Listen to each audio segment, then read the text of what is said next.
Dear friends, welcome to this week's virtual Drasha. This week we have the incredible privilege to see Parshas Terumah. And in this parsha we begin the journey into the Mishkan. The Mishkan, this home of HaKadosh Baruch Hu. The Mishkan, the meeting place between heaven and earth. A mobile spiritual home that allowed Klal Yisrael to connect with HaKadosh Baruch Hu and HaKadosh Baruch Hu Kiviyachol to connect with Klal Yisrael. And whenever we come to these parashos, we're always struck by one simple question, which is why the need for all the specificity? Why all of the details? We're told all of the measurements, all of the cubits, all this, all that. And why? The Mishkan only served us. It served us, Baruch Hashem, well in the desert and in the beginning of our time in Eretz Yisrael. But then the Mishkan was put away, it was hidden away, and never to be used again. In other words, we had a Beis HaMikdash, a first Beis HaMikdash, a second Beis HaMikdash, here we'll have a third Beis HaMikdash, but never again will we ever use a Mishkan. Never again will the Mishkan ever be recommissioned into service. As such, we must ask ourselves, if the Mishkan was just an episodic spiritual home, never to be replicated again, why does the Torah Kedosha go into all of the details regarding this incredible and holy space? And the Sfarim Hasidic literature explains so beautifully, because the details of the Mishkan, I should say the details of how to build the Mishkan, are really the very same details we need to build holy, meaningful, and transcendent lives. Every detail about how to fabricate a home of Hashem is a detail that I need in order to build my spiritual self. So embedded in the mechanistic details of the Mishkan are actually the spiritual details I need to build a holy life and a holy self. The Belzer Rebbe makes a beautiful observation. He notes, if you take a look, for example, the first piece of information in the parasha about the Aron, the ark. The ark. So what happens? He goes on, he says, so the pasuk says, this is in Parachav Hey Pasuk, chapter 25, verse 10. The Torah says, Va'asu Aron atzei shitim, make an Aron out of acacia wood. Amasayim v'chitzi yarkov, v'ama v'chitzi rachba, v'ama v'chitzi kamaso. Literally translated 2.5 amos long, 1.5 amos wide, and 1.5 amos high.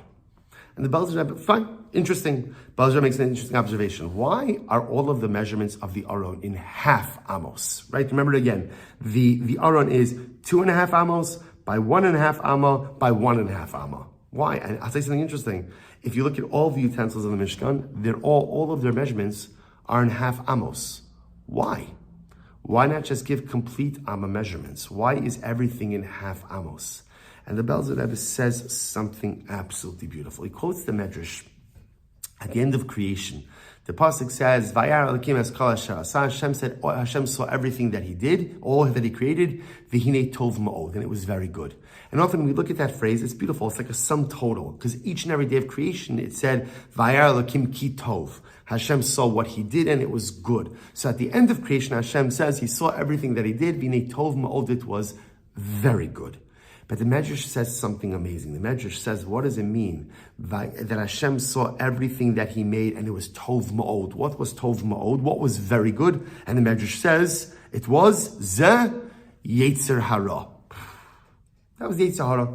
It was the Yetzer Hara, the evil inclination Hashem created within us. That's the Tov Ma'od. That's the very good thing that HaKadosh Baruch Hu created. And the Medrash itself is bothered by that. How can you say the Yetzer Hara, the evil inclination, is Tov Ma'od? What are you talking about? And the Medrash says something very interesting. The Medrash says no. Because what is the Yetzer Hara? The Yetzer Hara represents, my internal passions and wants and desires and lusts and proclivities. The Yetzer Hara is energy. It's energy. The challenge just is that all too often I go ahead and I hijack that energy for negative purposes. But the Medrash says that energy has incredibly positive purposes as well. For example, the Medrash says, were it not for the Yetzer Hara, lo bana adam bayis, a person wouldn't build a home, a person wouldn't get married, a person wouldn't have children, a person wouldn't engage in business. In other words, the whole desire to get married, to procreate. So that's also part of the energy of the Yetzer Hara. The whole desire to be successful and to acquire. That's also part of that passion. So the greatest thing, out of all things that HaKadosh Baruch Hu created in this world, the greatest thing He created was the Yetzer Hara. Incredible. Greatest creation of Hashem is the Yetzer Hara, because that energy, that power, that drive inside of me, my whole avodah is to channel it. And if I could channel it in the right way, I could become ridiculously successful. Okay, if I don't channel it, then nebuch, again, I could derail my entire life. But the avodah, the true avodah, is to channel it. And the Belzer Rebbe says something beautiful. The Belzer Rebbe says that there's another way to read the Medrash.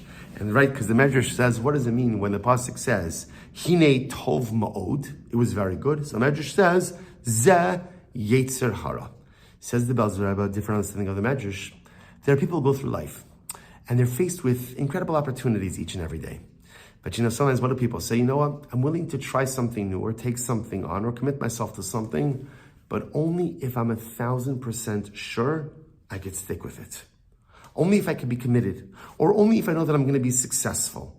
If I know that I could succeed, I'll do it. If I know that I could be committed, I'll do it. If I know that I can maintain continuity, I'll do it. But if I can't check off all those boxes, what's the point of trying?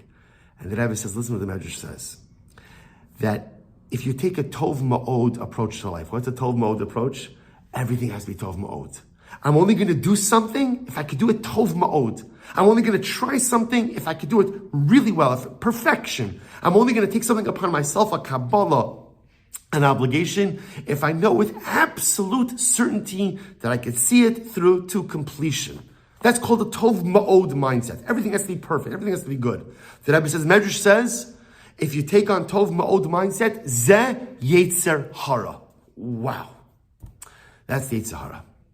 The Yetzer Hara tries to convince us that it's only worth doing something if you could do it perfectly. But if you can't do it Tov Ma'od, if you can't do it perfectly, what's the point in trying? Chevra. Well, it sounds beautiful to say only do things that are Tov Ma'od. The truth is, it's not shaykh. We can't really do that, right? In other words, as much as we want to be committed and we want to pledge ourselves to continuity, we have no control what happens in the next hour, let alone what happens in a week from now. Sometimes life is just all about throwing yourself into the opportunity at hand and committing yourself to going far. I'm going to try my best. Sometimes it's not about Tov Ma'od. It's just about Tov. Not everything has to be perfect. Not everything that I take on or commit myself to can I be guaranteed success. Because if you're going to wait to be guaranteed success until you take something on, one will lead a very unaccomplished and underdeveloped existence. Life is all about putting yourself in there, putting yourself out there, taking things on, trying to grow, trying to be your best. And yeah, a lot of times you'll fail, and sometimes you'll succeed, but such is the nature of life. But a person who takes the approach and they say, I'll only do things if they could be Tov Ma'od, perfect, that's the Yetzer Hara talking. And says the Belzer Rebbe so beautifully. He says, this is the meaning in the half measures of the Aron. You see, and for that matter, all the utensils. You would have thought like this, the Aron especially, the Ark, represents spiritual development. Someone would have thought, if the measurements of the Aron were complete measurements, 2 amos by 3 amos by 2 amos, complete. Right? So you would have thought, okay, in order to have spiritual growth, in order to have spiritual success, in order to be a spiritually developed person, you gotta be Tov Ma'od. It's gotta be complete. It's gotta be glatt. It's gotta be perfect. The measurements have to be perfect. So says the Belzer Rebbe, HaKadosh Baruch Hu purposely uses half measurements by the Aron. Why? To teach us that you don't have to be Tov Ma'od to be ridiculously successful in life. You don't have to have complete measurements in order to be an accomplished person.